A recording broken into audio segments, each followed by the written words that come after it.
Welcome back, persistent hikers, to glimpses of our California parks.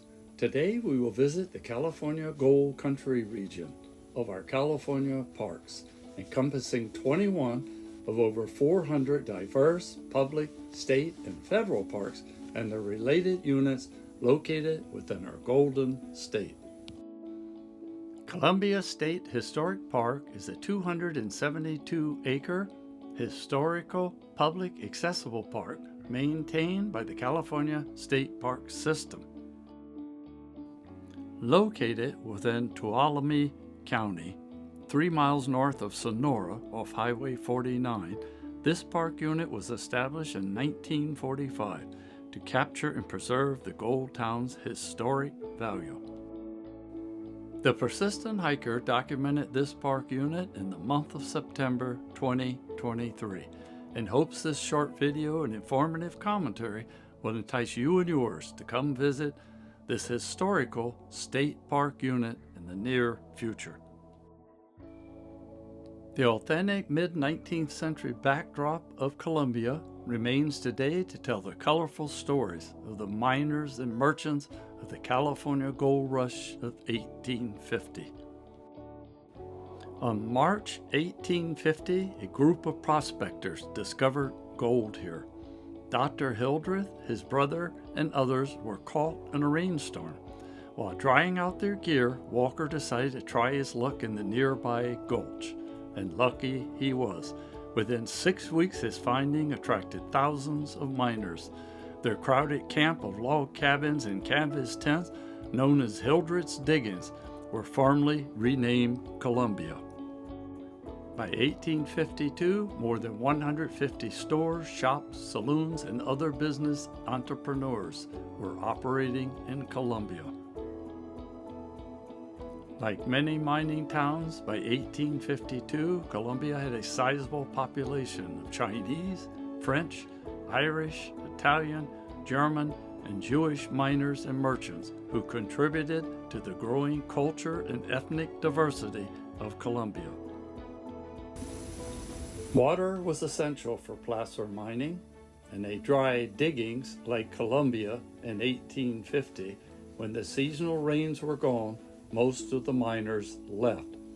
In 1851, the Tuolumne County Water Company was formed to transport water from the Stanislaus River about 20 miles away. The company engineering had built a complex system of wooden flumes, pipes, and ditches to convey river water to Columbia. Water was also extremely important for fire protection in the booming town of Columbia's first fire was in 1854. Destroyed 6 city blocks, leaving only brick buildings standing. After the fire, they constructed 7 cisterns beneath the streets of Columbia to hold water for domestic and firefighting use. Even with the additional protection, another fire struck. In 1857, a second major fire struck Columbia's downtown, leaving only brick buildings with thick walls and iron shutters intact. With improved water delivery to Columbia, miners began to employ more efficient mining methods in their quest for gold. In some places, open pit placer mining operations removed more than 60 feet of dirt and washed it through a system of sluices to remove the gold. Using water power, the miners hoisted gravel from deep placer deposit to higher ground, where it could be processed using hydraulic methods. The results of their efforts left expansive limestone formation, visible today below the main parking lot and along the coach trail. The diggings were enormously productive, at times averaging $100,000 or more per week. By 1853, Columbia was one of the largest cities in California, with an estimated population of between 25 to 30,000. Between 1850 and early 1900s, as much as $150 million in gold was mined here. Imagine what that's worth today. Gold from Colombia helped to finance the United States government and the Union Army during the Civil War. As mining dwindled in the late 1860s, Colombia began to decline. In desperation, miners began tearing down the vacated buildings and mined vacant lots in search of gold in the crevices of the limestone bedrock on which the town was built. Although Colombia never became a ghost town, by the 1940s the buildings had deteriorated to the point that many were considered unsafe. When Colombia became a state park in 1945, restoration efforts began on the 150-year-old structures to capture and preserve their historic value. Columbia State Historic Park contains the state's largest collection of Gold Rush era structures. These 19th century buildings continue to tell the stories of Columbia's enterprising miners and merchants. Walkways through this historic town have been raised and leveled to create accessible boardwalks and building entrances. However, some uneven surfaces remain where routes cross roadways. I got the opportunity to ride shotgun on the Quartz Mountain stage line, a genuine cowboy experience with a real stagecoach.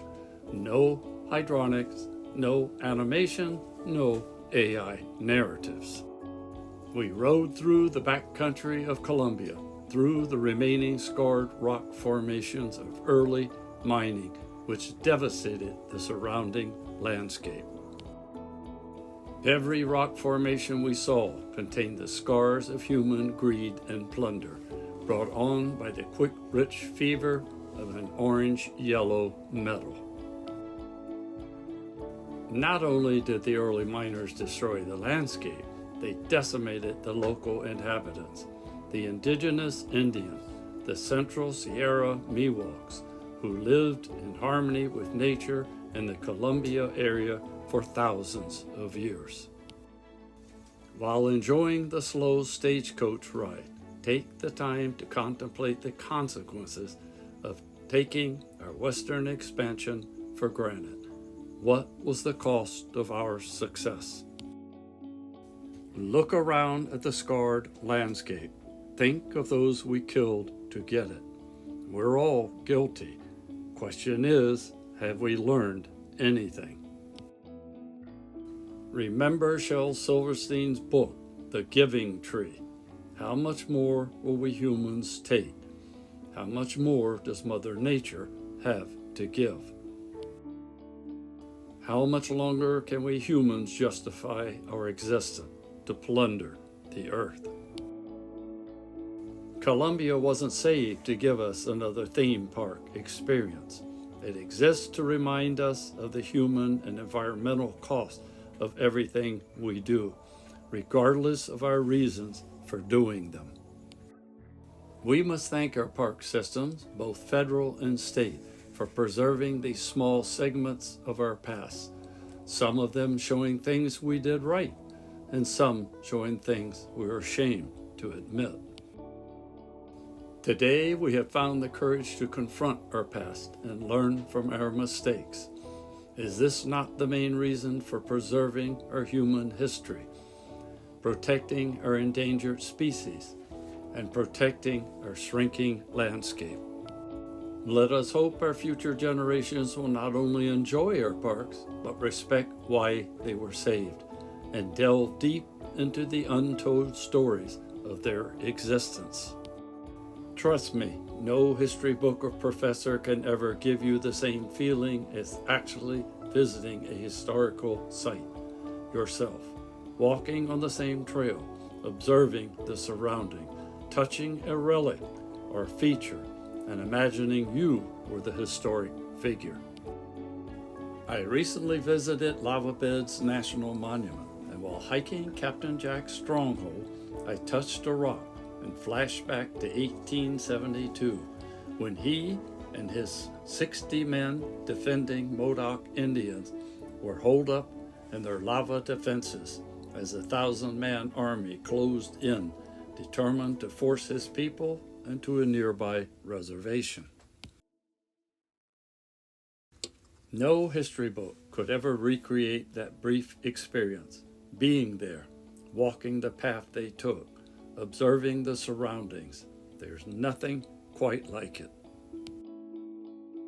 Trust the persistent hiker when I tell you, your California parks offer far more than just a weekend getaway for those who choose to delve deeper. During Columbia's Gold Rush days, docents in period attire lead programs and offer hands-on activities throughout the park.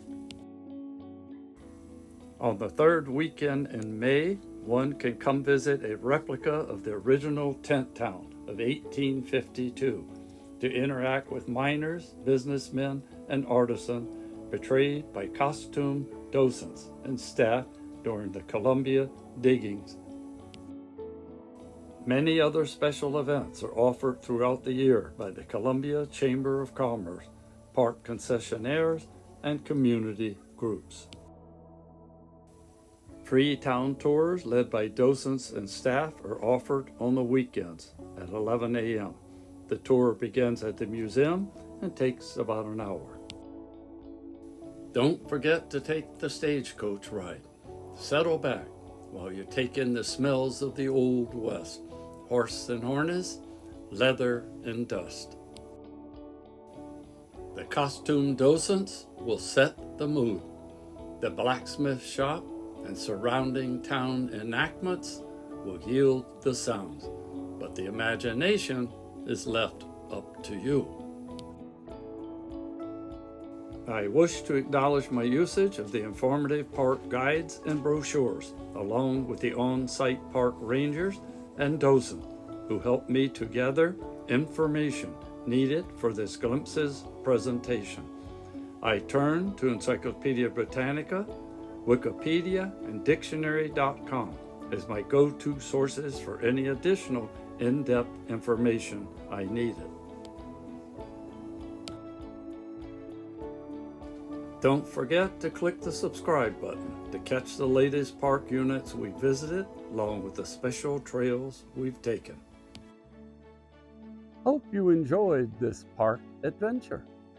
Take the time to visit our sponsors and become a monthly donor, assisting us in documenting each of our diverse federal and state California parks. By becoming a member of the Persistent Hikers and wearing our Glimpses patch, you are informing the young generation that we seniors still have the capability, although limited, to enjoy our parks just as much as they can. Until our next California park adventure, happy trails.